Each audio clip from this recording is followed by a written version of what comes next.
taking place in this government.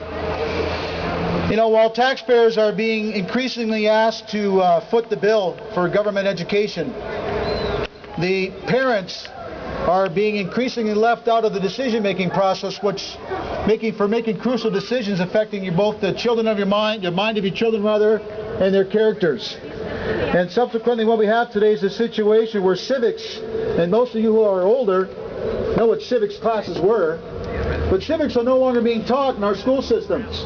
And so subsequently, children today do not know the difference between a republic and a democracy. I do. And I'm sure there's many here that do know the difference between a republic and a democracy. And, you know, we stand on the threshold of unprecedented events taking place in our country. Locally, we have a city commission which recently voted by mayoral proclamation to hire UN facilitators to implement UN agenda, sustainable development. ICLEI. ICLEI is another name for it. And they have done this, and they're using taxpayer dollars to implement a UN agenda in the city of Bozeman.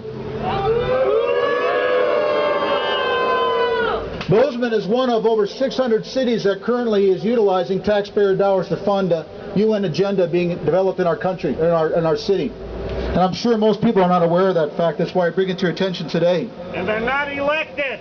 That's right, they're not elected. You know, Agenda 21 Sustainable Development has its origins in the 1992 Rio Earth Summit, which whereby 178 nations signed Agenda 21 to implement it in their countries, and George Bush signed it for the United States of America.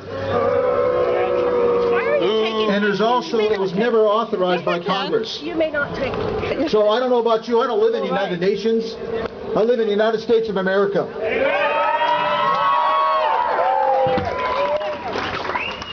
Secondly, government expansionists have recently passed a totally partisan bill called the health care bill. I'm sure most of you are aware of that.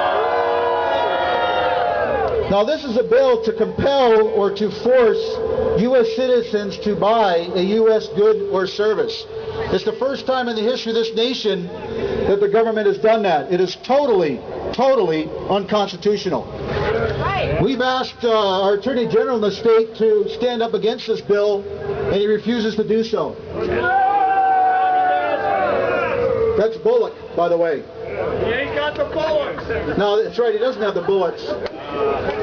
Now, I want you to know that this proposed health care bill is not about health care at all. That's just the rhetoric by which they were able to pass it for the public constipation. This bill, it's really about